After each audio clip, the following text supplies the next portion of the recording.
Bulletin లో breaking news చూస్తున్నాం. సినీ దర్శకుడు రామ్ గోపాల్ వర్మ పోలీసుల విచారణకు హాజరయ్యారు. తనకు 4 రోజుల సమయం కావాలంటూ వాట్సాప్ లో ఆయన ఒంగోలు పోలీసులకు సమాచారం అందించినట్టుగా తెలుస్తోంది. చంద్రబాబు, పవన్ కళ్యాణ్, లోకేష్ పై అసభ్య పోస్టులు పెట్టారంటూ ప్రకాశం జిల్లా మద్దిపాడు పోలీసులు ఆయనపై పోలీస్ కేసు నమోదు చేశారు. ఇక ఈ కేసులో విచారణకు రావాలంటూ పోలీసులు గతంలో ఆర్జీవీకి నోటీసులు ఇచ్చారు. ఇవాళ పోలీసు విచారణకు హాజరు కావాల్సిందే. అయితే తనకు కొంత సమయం కావాలంటూ ఆర్జీవీ పోలీసులకు సమాచారం పంపారు.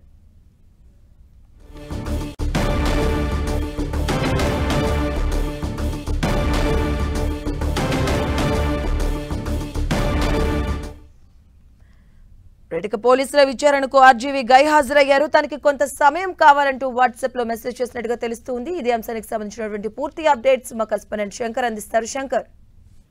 ఎస్ మాధవి, ఆర్జీవీ ఈ రోజు ఒంగోలు పోలీసుల ముందు హాజరు కావాల్సిందో విచారణకు దీనిపైన గైర్హాజరయ్యారు. గైర్హాజరైన నేపథ్యంలో ఆయన పోలీసులు కూడా రిప్లై ఇవ్వడం జరిగింది. ఏదైతే ఈ సంబంధించిన కేసు విచారణాధికారిగా రూరల్ సిఐ అయినటువంటి శ్రీకాంత్ బాబుకు బేబీ ప్రభుత్వం కేటాయించిందో ఆయనకు వాట్సాప్ కు నోటీస్ రిప్లై ఇవ్వడం జరిగింది.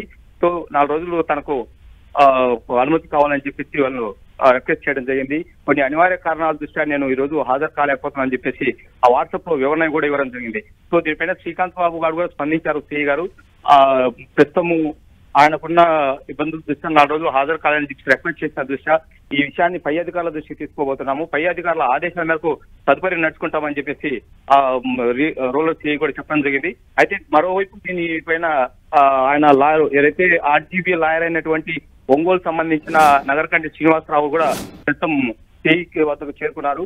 సిఐ దగ్గర ఏదైతే ఆర్జీబీ రిక్వెస్ట్ చేశారో దాన్ని లీగల్ గా ఆయన ఒక నోటీస్ రూపంలో కూడా శ్రీకాంత్ బాబుకు కూడా రిక్వెస్ట్ చేయబోతున్నారు.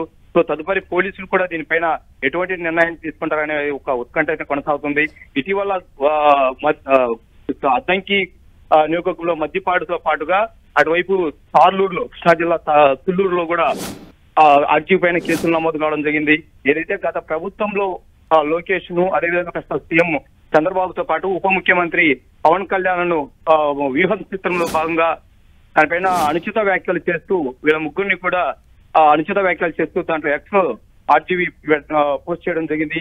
ఆ పోస్ట్ పైన ఆగ్రహం వ్యక్తం చేసినటువంటి టీడీపీ శ్రేణులు ఇటీవల కేసులు పలు స్టేషన్లు కూడా కేసులు అనేది పెట్టడం జరిగింది. సో దానిపైన పోలీసులు టీడీపీ నాయకుల ఫిర్యాదు మేరకు కేసులు నమోదు చేసినటువంటి పోలీసులు ఆర్జీవీకి కూడా డైరెక్ట్ హైదరాబాద్కి వెళ్లి 41 నోటీసులు కూడా జారీ చేశారు. విచారణకు హాజరు కావాలని చెప్పేసి కూడా ఆ నోటీసులు కూడా వ్యక్తపరచడం జరిగింది. సో అందులో భాగంగా ఈ రోజు హాజరు కావాల్సిన కూడా కొన్ని అనివార్య కారణాల వల్ల తాను హాజరు కాలేకపోతున్నాను, ఖచ్చితంగా 4 రోజులు తనకు అనుమతి ఇవ్వాలని చెప్పేసి ప్రత్యేకంగా ఆర్జీవీ కూడా దీనిపైన రిక్వెస్ట్ చేయడం జరిగింది. సో తదుపరి పోలీసులు జిల్లా ఎస్పీతో పాటు డీజీపీతో దీనిపైన చర్చించి ఎటువంటి నిర్ణయం తీసుకుంటారనే ఒక ఉత్కంఠ ప్రస్తుతం ఒంగోలులో కొనసాగుతుంది. శంకర్, అంటే ఆయన వాట్సాప్ లో ఇచ్చినటువంటి ఆ వివరణ అసలు పరిగణలోకి తీసుకునే అవకాశం ఉంటుందా? అంటే అవకాశాలు ఉన్నాయి? అధికారులు ఏం చెప్తున్నారు? వాట్సాప్ లో అట్లా ఇస్తారా? అసలు కొన్ని సందర్భాల్లో పోలీసులు కూడా ఎమ్మెల్యేలకు కానీ మిగతా ఏదైతే కేసులు నమోదయ్యో అటువంటి వారికి కూడా వాట్సాప్ ద్వారా కూడా నోటీసులు జారీ చేస్తున్న సందర్భాలు ఉన్నాయి. కాబట్టి సో ఈ పరిస్థితులు అంటే పోలీసులు ఒక విచక్షణ అధికారం మీద ఉంటుంది కాబట్టి దీనిపైన ఎటువంటి నిర్ణయం తీసుకుంటారో, అనుమతిస్తారా లేకపోతే మరోవైపు ఏదైనా నిర్ణయం తీసుకుంటారా అనే ఒక ఉత్కంఠ కొనసాగుతుంది. మరోవైపు ఇక్కడ ఆర్జీవీకి ఇబ్బందులు తలెత్తకుండా ఓవైపు నోటీస్ వాట్సాప్ లో రిప్లై ఇస్తూనే మరోవైపు లాయర్ ద్వారా కూడా పోలీసులను సంప్రదించుతున్న పరిస్థితి అయితే ప్రస్తుతం కొనసాగుతుంది. ప్రస్తుతం సిఐ దగ్గర ఆర్జీవీ సంబంధించిన లాయర్ ఏదైతే నగరకంటి శ్రీనివాసరావు ఆయన లాయర్ ఉన్నారో ఆ లాయర్ ప్రస్తుతం ఎస్పీ ఆఫీస్ లో అదే శ్రీకాంత్ బాబు గారు ముందు ఉన్నారు. వాళ్ళతో చర్చిస్తున్నారు. చర్చించిన అనంతరము లాయర్ కూడా ఎటువంటి రిప్లై పోలీసులు ఇవ్వబోతున్నారు, తదుపరి విచారణ అనేది ఎప్పుడు ఇచ్చే అవకాశం ఉందా లేకపోతే ఏదైనా నిర్ణయం తీసుకునే అవకాశం ఉంది అనేది మరి కొద్దిసేపట్లో తెలిసే అవకాశం ఉంది మాధవి.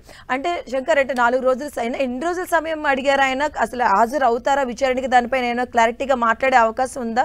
ఎందుకంటే రామ్ గోపాల్ వర్మ ట్విట్టర్ లో యాక్టివ్ గా ఉంటారు. ఆయన చెప్పాల్సింది ఖచ్చితంగా ఆయన బయటికి చెప్పే వ్యక్తి, అంటే మూఫట్ వ్యక్తిగా మనకి ఆయన సుపరిచితం. సో ఈ నేపథ్యంలో ఆయన ఇంకేమైనా వ్యాఖ్యలు చేసే అవకాశం ఉందా? ఆయన హాజరు అవుతారా అసలు విచారణకు? అసలు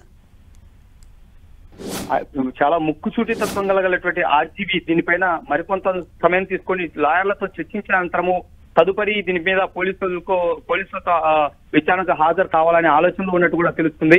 సో ప్రస్తుతానికైతే ఆయన మానసికంగా కానీ అదే విధంగా లాయర్లతో కూడా దీనిపైన స్టడీ చేయలేనట్టు కూడా ఆయన వర్గాల మేరకు సమాచారం తెలుస్తుంది.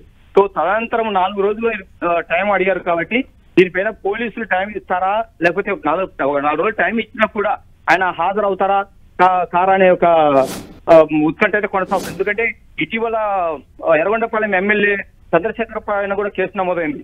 అక్కడ కూడా ఆయన ఈ నెల 9వ తారీఖు హాజరు కావాల్సి ఉన్నా అక్కడ ఎర్రగొండపాలెంలో పోలీసుల ముందు కూడా హాజరు కాలేని పరిస్థితి వచ్చింది. సో తదుపరి పుల్లల చెరువులో కూడా కేసు నమోదైంది.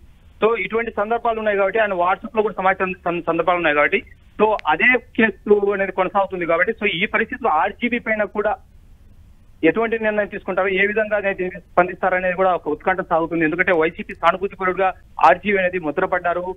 సో ఈ సందర్భంలో ఎటువంటి నిర్ణయం తీసుకుంటారని ఒక ఉత్కంఠ అయితే ఒంగోలు అయితే కొనసాగుతుంది. Madhavi. Right, thank you Shankar.